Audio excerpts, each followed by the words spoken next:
Hi, and welcome. You're listening to the X22 Report. My name is Dave, and this is episode 883B, and today's date is February 2nd, 2016, and the title of the episode is U.S. Government Using Propaganda to Convince the World It's Time to Go into Libya.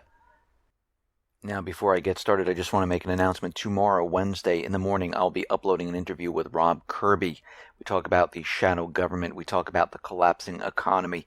If you're on the X22 Report email alert system, you'll get an email. If you subscribe to the X22 Report Spotlight YouTube channel, YouTube should send you an email. If not, just come right over to YouTube. Go right to X22 Report Spotlight. You'll see the video there. You can view it right on YouTube. Or you can come over to the X22Report.com site. Scroll down a little bit. You'll see it on the right-hand side. Or you can go to newssentinel.com. That is the news site where I'm streaming in alternative media into one location. You can see the video. Just look over to your right-hand side. You'll see the video on that site. Let's get into the economic collapse, political and geopolitical news. Now, we're hearing a lot more of the Zika virus, and we're hearing it through the corporate media. We're hearing it through governments. We know the World Health Organization declared it an emergency. Brazil right now, they are dispatching hundreds of thousands of troops. And basically what they're doing is they're allowing the 220,000 troops to go in to anyone's home without a warrant. Basically, Dilma signed a decree on Monday which will enable the soldiers to enter private property. Even if no one is home, the government will enter the home in order to eradicate breeding grounds. And in other cases in Brazil, well, they need a warrant from a judge to enter private property without the owners present. But right now they don't need any warrants. They're not necessary. And the government can go wherever they want. And which is kind of scary at this point. And this brings us to the next thing. Is the Zika virus a hoax? Now, we have to understand what they're trying to tell us with this new virus. And yes, we know that Bill and Melinda Gates and their foundation created genetically modified mosquitoes that were carriers of the Zika virus. And they're trying to make the connection that the Zika virus is connected to microcephaly, which is an abnormal smallness of the head, conditions associated with incomplete brain development, especially in pregnant women, and their babies come out with this problem. And they looked at the cases in Brazil, which there were about 4,180 cases of microcephaly, and the actual number of confirmed cases so far is only 270. AP reports Brazilian officials said the babies with defect microcephaly and their mothers are being tested to see if they've been infected. Well, out of the 270 confirmed microcephaly cases, guess what? Only 6 had the Zika virus. So out of all the microcephaly cases re-examined in Brazil, only 6 have it. Well, is that really proof that Zika virus is causing this? No. No, it isn't. But it doesn't matter. They don't want proof. They want the scare factor. So far, they can't even find that there's a link between the Zika virus and microcephaly. So what are they going to do next? Well, what that World Health Organization, the CDC, and the governments do best. They keep the propaganda going. So health agencies will mention this all over the place, that it's causing these problems. They're going to make the connection even greater. And they're going to say we need some type of vaccine. And there will be a big push and a rush to develop a vaccine to stop the spread of the Zika virus. And Again, there'll be no proof whatsoever, but they'll continually push this forward. You'll hear more and more cases around each one of the countries saying it's spreading now. The CDC will come out with their computer model, and they'll say, okay, in the next 6 months to a year, we're going to have 9 million infections of the Zika virus. They have already started with this. Out of the the Washington Times, they're saying the Zika virus can be spread by sex. Yes, in Dallas County, Health and Human Services reported that, yes, this is the first case that the Zika virus can be spread through sexual transmission. And this scares people even further, saying, oh my God, our baby could have birth defects. We need the vaccine. And it seems like they're doing what they do best, putting fear into the people so they can push the idea of more vaccines on the people. And it looks like this is where we're headed at this point. Now, the U.S. Department of Defense wants contractors to mine your social media posts because they want to develop a new way for the U.S. government to understand what you're thinking and feeling. And they want to know what you're going to do next, basically predict what you're going to do next. Pentagon documents released over the last few months, they identify research in this area, and they're investing millions of dollars into it. What they want to do is they want to understand people. They want to understand relationships, how you communicate, your social relationships. And they're going to do this by data mining social media. Now, the Pentagon wants to do the following: recognize, predict social context, relationships, networks, intentions from social media, taking into account nonverbal communications such as gestures, micro-expressions, posture, and latent semantics of text and speech. I mean, they're doing this to basically predict what people are thinking, what they're going to do next. And we see that there's already software out there that police are using, and the software is called Beware, and they're trying to predict who's going to commit a crime. It's almost like Minority Report. And they give people a threat score. And we discussed this before.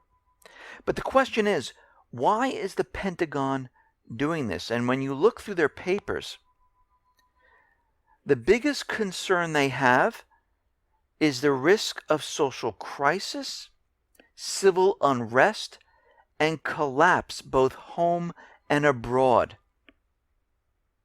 So they're putting this into play to try to figure out what people are doing, who they are meeting with, what they are planning, just in case there's civil unrest and collapse of the entire system. What does this tell you? This tells you that they are planning, and they understand that there's going to be civil unrest and a collapse of the economic system, and they're preparing and getting ready for this. This is what this tells us right now. And we know that the NSA, the CIA, and other government agencies are continually spying on the people because they want to know what we're doing. Now, is that the only agenda they have? No. With the spying, they have many agendas. You know, finding investment secrets, finding out what judges and politicians know, blackmailing them. But the main purpose at this point is trying to figure out what people are going to do, who are they associated with, and if they are making any type of plans. They're very nervous about the people. They're very nervous about what we're going to do in these situations. Now, the U.S. and South Korea and the other private West and Central Bank countries are continually pushing and provoking and using propaganda about North Korea. And of course, they started out with the hydrogen bomb because there was an earthquake. Of course, they had no proof. And now they're saying, because Japan noticed that North Korea was readying some type of launch of a missile or something else using their satellites. And we come to find out that, yes, North Korea is launching something. And they've already notified the UN to let them know next month they're going to be launching a satellite. Now, the U.S. is out there saying, well, any launch of anything, we're going to consider it a test for a ballistic missile. South Korean Defense Ministry said they're going to consider the satellite launch as a ballistic missile test. So what we're seeing right now is pure propaganda. And Russia's saying, okay, we have no proof that North Korea detonated a hydrogen bomb. They're launching a satellite. They notified the UN. And the U.S. is deploying an anti-ballistic missile system, THAAD, in South Korea.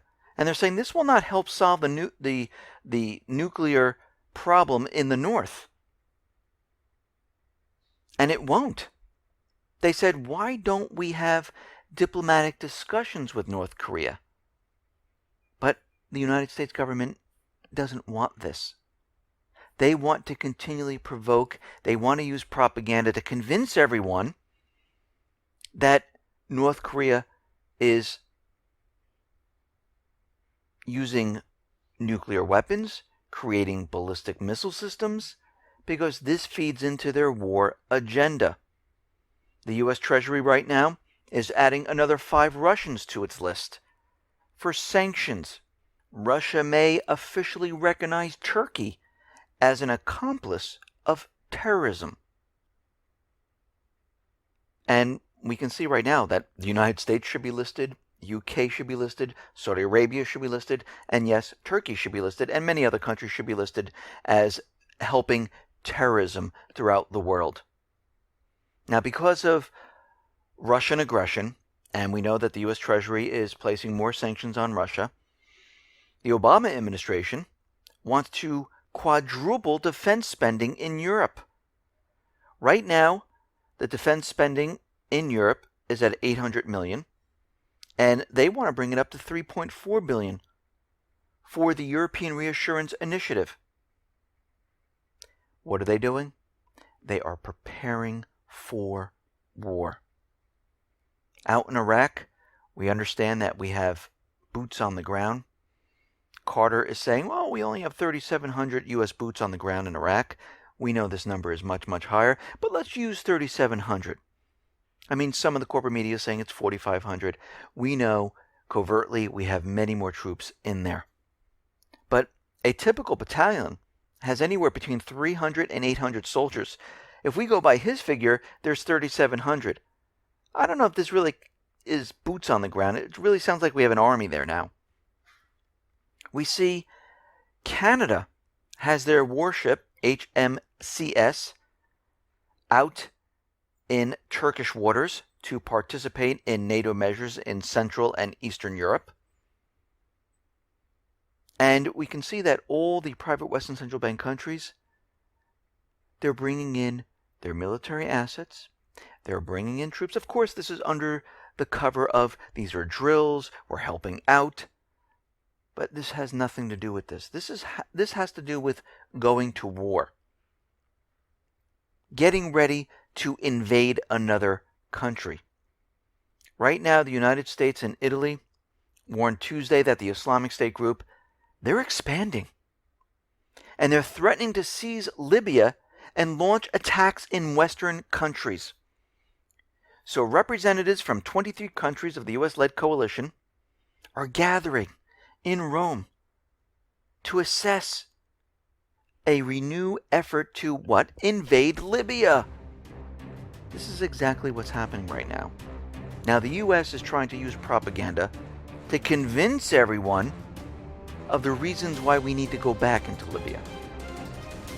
They're saying that the Islamic State is being pushed back in Iraq and Syria, and all our efforts are working. No, what's really happening is Russia is bombing and destroying the Islamic State. The United States, Turkey, Saudi Arabia, Qatar, they're airlifting the Islamic State out of Syria and Iraq and moving them to Libya. And what they're doing right now is they're making the case of why they need to go into Libya. We have reports that the proxy army, remember, this is a proxy army for the United States government central bankers. What they're doing right now is they're going after the poor in Libya and recruiting them, promising that they will pay them $1,400 because the nation is in turmoil. And to hear $1,400, guess what? They will join the Islamic State. They probably don't even know what they're joining. And they will fight just to get the money for their families. And they're not just doing this in Libya. They're going out to Chad, Mali, Sudan. They need to reinforce their numbers in Libya to take the government down. Because they need to get the unity government into Tripoli. The United States right now is saying that they will not hesitate to act upon any perceived threat toward it from Libya. Basically saying, we're ready to go here. We're ready to attack. Now, Russia is reporting with the Syrian peace talks that so far there has been no progress in completing the list of terrorists. And they're saying that, without this, how possibly can we have a discussion about peace if we don't know who the terrorists are? And if we don't have the Kurds participating in the talks, this is going to be very hard to come up with some type of an agreement. And it looks like right now that Washington is cozying up with the Kurds, working with the Kurds because they want the Kurds to declare autonomy. They want them to break apart, and they want them to establish their own country. It's funny, in Ukraine, this is not allowed with Crimea or the southeastern people. But in the Middle East, in Syria and Iraq, guess what? It's absolutely fine to have the Kurds create their own country and separate themselves. So the U.S. right now is asking Russia for more access in Syria for humanitarian purposes. Now remember, Russia set up a no-fly zone. They're bombing the Islamic State like crazy. Do you really think the U.S. wants to bring in humanitarian aid into Syria? No. What they want is they want more access to their terrorists. They most likely want to bring in supplies. Maybe they want to transport them to some other location. And we can see right now is they're using this as a ruse to get access to these areas. We'll have to see how Russia plays along with this, if they allow this or they don't allow this. But this is their main focus. And we see that war is drawing closer. Remember, there is a bill in Congress right now which will establish the draft once again. Now, these bills in Congress, they're there for a purpose, waiting for an event. But we're already hearing during the Senate Armed Service Committee hearing that it's time to require women to register for the Selective Service. And they went on to say, and this is coming from the U.S. military leaders, Senators, it's my personal view that based on this lifting of restrictions for assignment to units, that every American who's physically qualified should register for the draft. What is this telling us? This tells us they are preparing and getting ready for war, and they want everyone in on the draft. Women, men, it doesn't matter at this point anymore, because this is World War III that they're preparing for. So how will they kick this war off? Well, we know they're going to use an event. We know they've been giving us warnings. We know it's going to be big. But something very interesting out in Libya, where they're saying the Islamic State has control of Libya's nerve agent sarin gas. And they're very nervous that the Islamic State might use sarin gas in Libya, or it might be transported to Western nations. So this is an area that we need to watch very carefully, because they might use this, and they've used this before. They used the sarin gas false flag before to allow the U.S. to say, okay, we were just poisoned by the Islamic State with a chemical weapon. It is time to push the authorization of war through. Or this might happen in London. It could happen in another European city. But at this point, if something like this happens, where it's horrific and it's blamed on the Islamic State, you know the countries are going to rally. You know the people are going to rally. And all the bills that are just pending in Congress will magically be pushed through by fear. And we're going to have to watch this very carefully. Listen, everyone, thanks a lot for listening. Be well, be safe, and especially be prepared. Thanks a lot.